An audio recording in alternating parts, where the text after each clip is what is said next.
Hey there. We're diving into something pretty awesome today, the power of play. And no, not just goofing off, though that's cool too. We're talking about how a playful mindset can unlock some serious productivity, creativity, even happiness. You got it. Get ready to have your mind blown wide open because we're about to get seriously playful. We'll be exploring how even giants in their fields, like Nobel Prize-winning physicist Richard Feynman, use play to their advantage. And the best part, we're equipping you with the tools to do the same. From kicking procrastination to the curb to finding your flow, even in the most boring tasks. Get ready for an episode packed with actionable insights. So buckle up. Let's dive right in with someone you might not expect when you think playful physicist Richard Feynman. Right, you wouldn't necessarily connect those two, but Feynman, even as a physics superstar, hit a wall in his late 20s. Oh, really? Yeah, he was at Cornell doing groundbreaking work, but the joy had vanished. Huh. It took something super simple, a wobbling plate in the cafeteria, to reignite his passion. Wait, seriously? A wobbling plate? Okay, you got to tell me more about this. So this everyday observation just sparked something in Feynman. He became obsessed with the physics behind it, spending weeks on equations, even though his colleagues thought he was wasting time. And this is what eventually led him to his Nobel Prize-winning work. All because of a wobbling plate. Exactly. That playful curiosity, that willingness to follow a seemingly trivial question, led him back to the heart of why he loved physics. It's not about literally throwing plates around to find a Nobel Prize idea, but about approaching challenges with that same childlike wonder. So what you're saying is it's about finding what sparks our curiosity, Yeah. what we can explore just for the pure joy of it, and seeing where it leads us. Precisely. And Feynman's experience wasn't a fluke. A recent study actually found that people who embrace more adventure in their daily lives, taking a new route to work, trying a new coffee shop, reported feeling happier and more relaxed. They literally tracked people's movements and moods. That's amazing.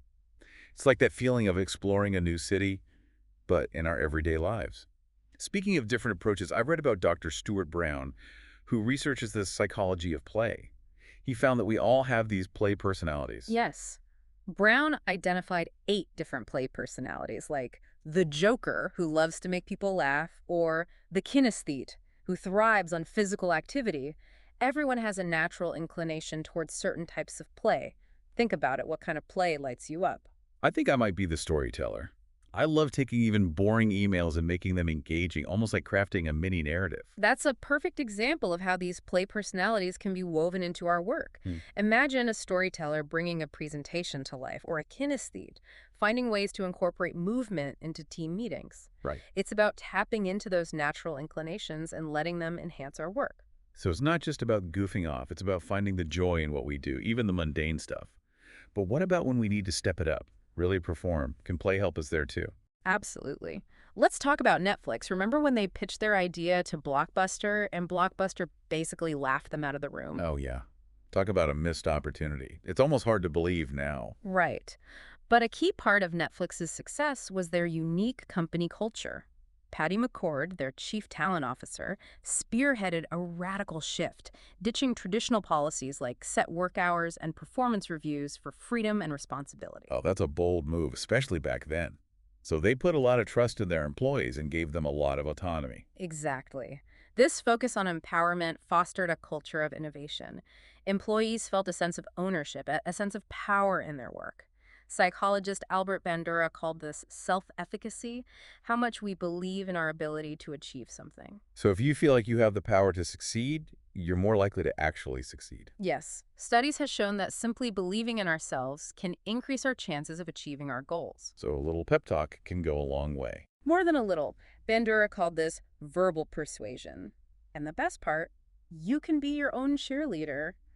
Give yourself that pep talk, that I got this attitude, especially before a big presentation or challenging task. I love that. It's like flipping a switch in your mind from self-doubt to I am capable.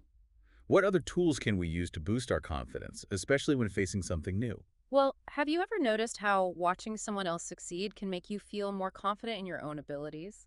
Bandura called this vicarious mastery.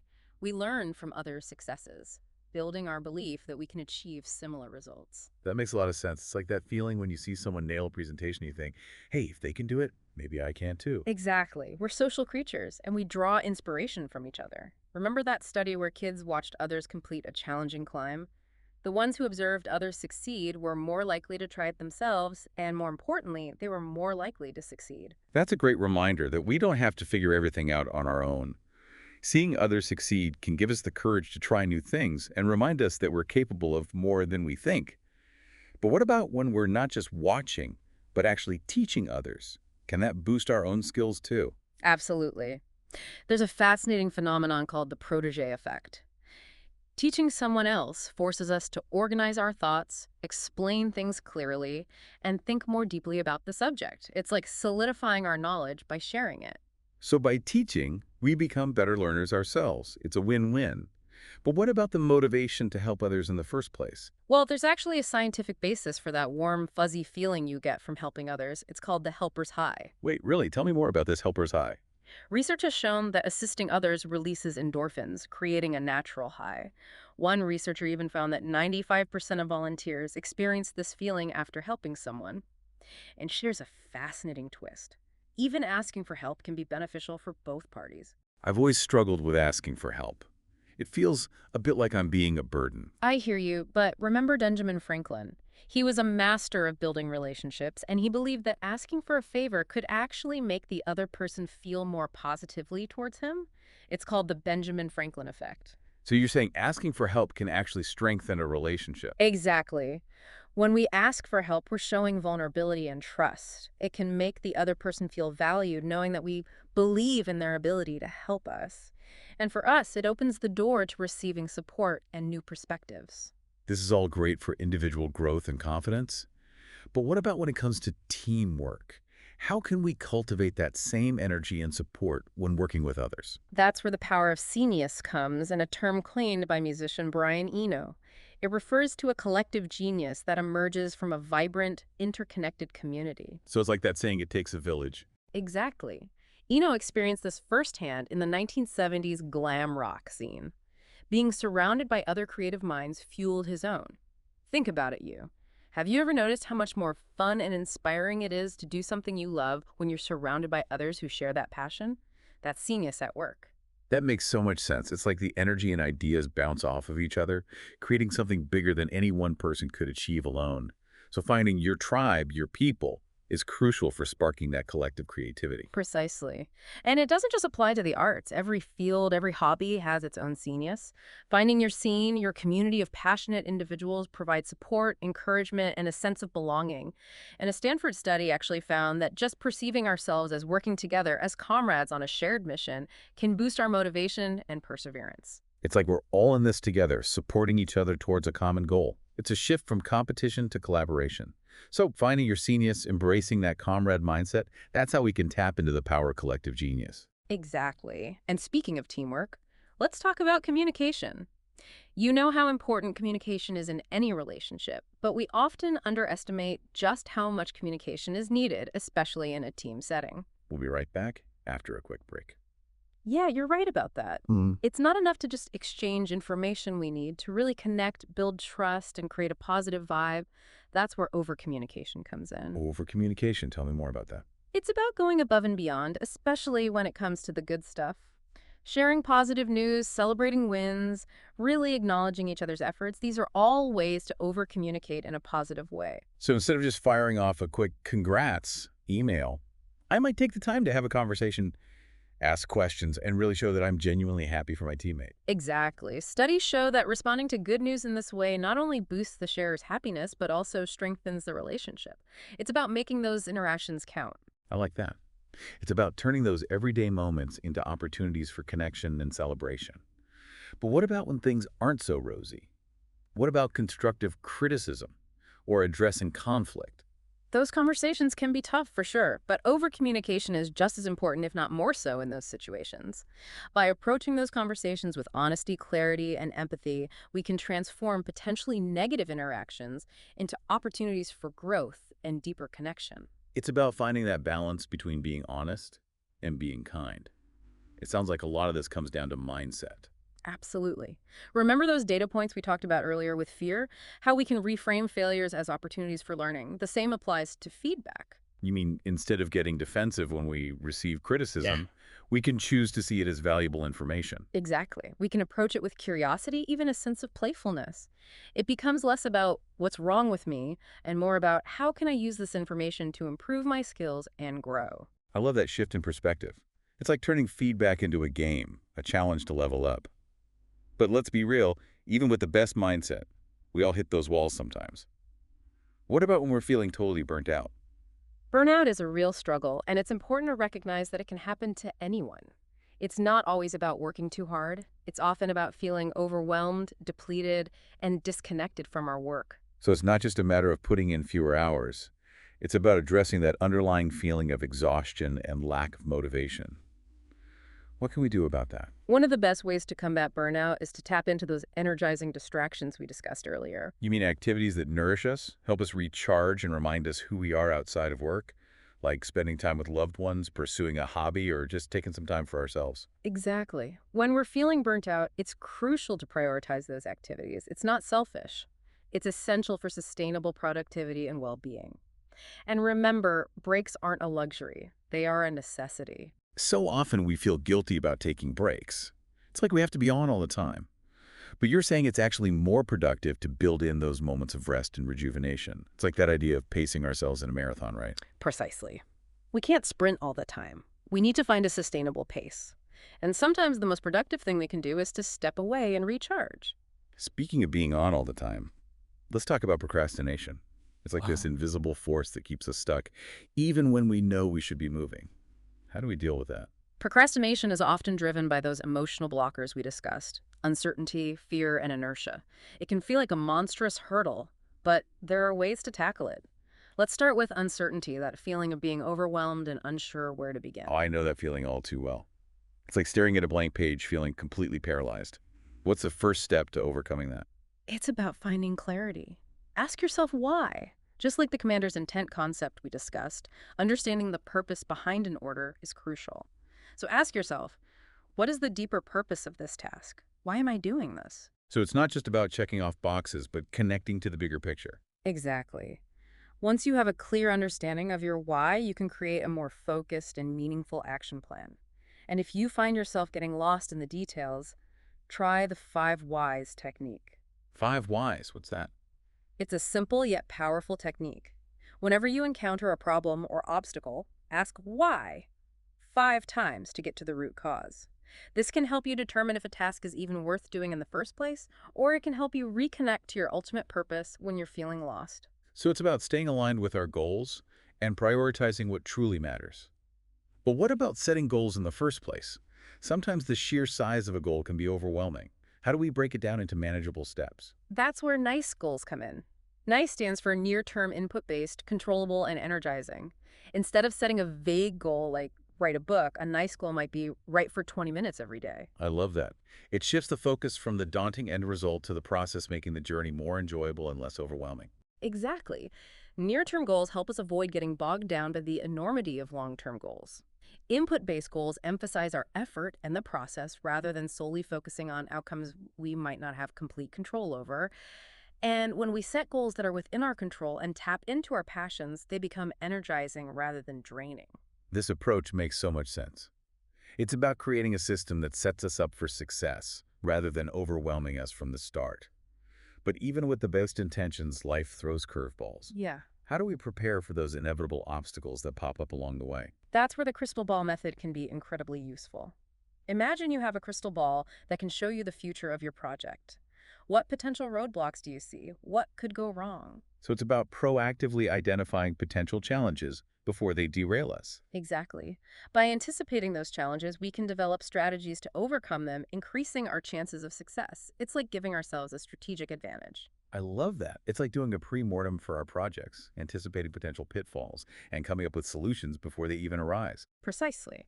And once you've identified potential obstacles, think about how you might address them. Having those contingency plans in place can make all the difference when things get tough. This has been incredibly helpful, but I know what a lot of our listeners are thinking right now. This all sounds great, but I'm already so busy. How am I supposed to find the time to implement all of these strategies? That's the million-dollar question, isn't it? We often use lack of time as a convenient excuse, but the truth is, we make time for what matters to us. So it's about shifting our perspective from, I don't have time, to, how can I make time for this? Exactly. It's about recognizing that we have agency even in situations where we feel powerless. And one of the simplest yet most effective ways to find time is to use implementation intentions.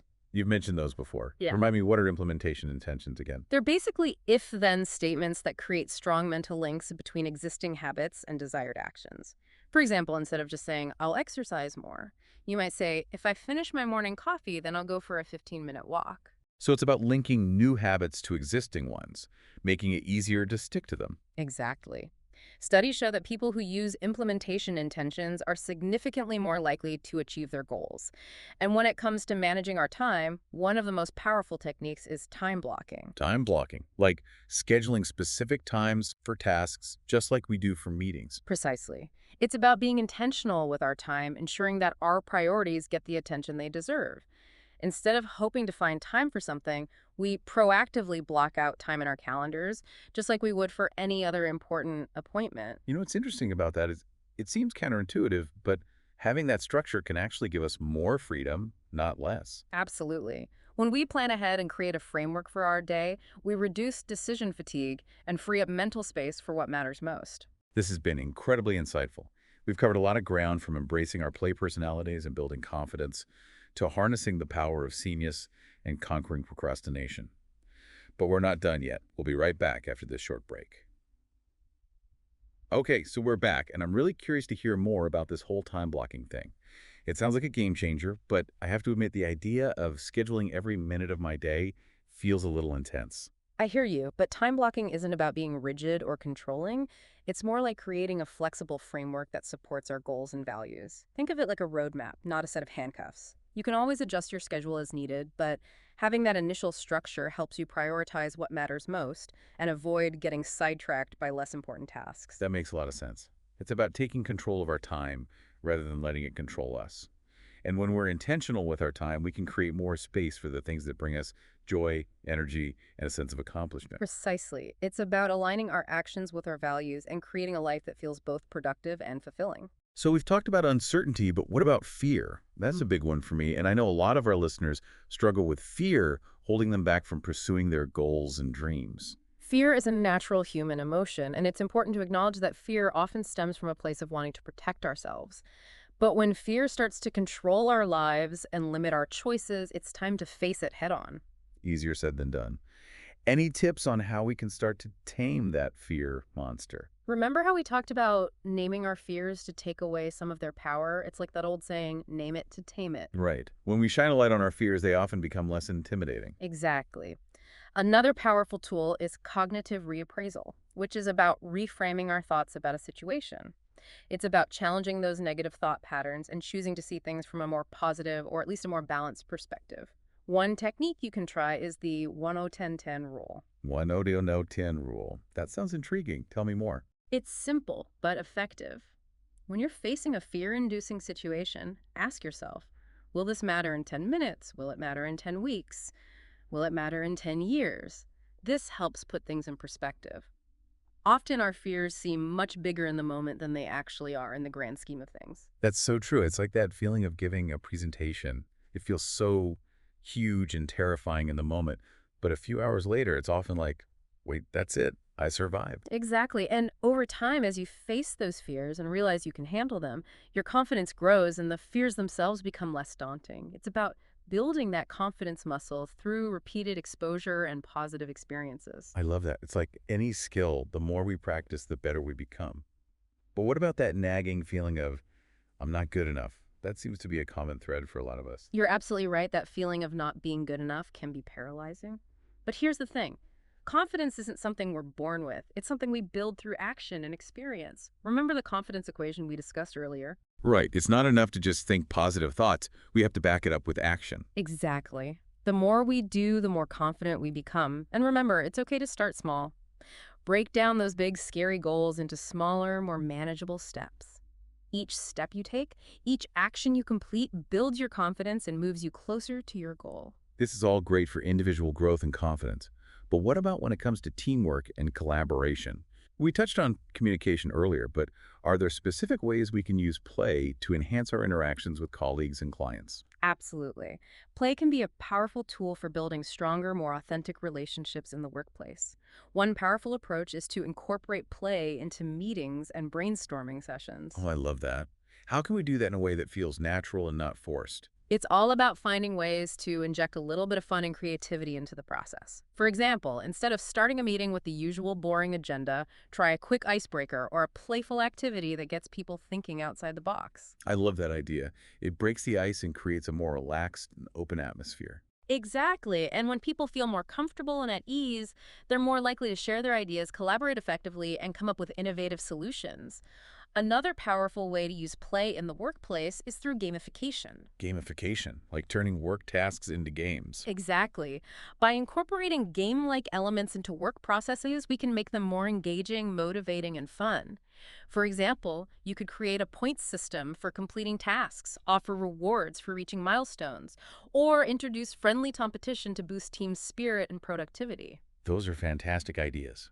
It's amazing how even small changes like adding a playful element to a meeting or gamifying a task can have such a big impact on our energy engagement and overall success. And you know what? It's not just about being more productive, it's about bringing more joy and connection into our work and our lives. I couldn't agree more. When we approach our work and our relationships with a sense of playfulness, curiosity, and a willingness to experiment, we open ourselves up to a world of possibilities. We tap into our creativity, boost our confidence, strengthen our connections, and ultimately live richer, more fulfilling lives. So go out there and play. Embrace your inner child, find your genius, and never stop exploring. That's our show for today, folks. We hope you've enjoyed this deep dive into the power of play. Remember, life's too short to be serious all the time.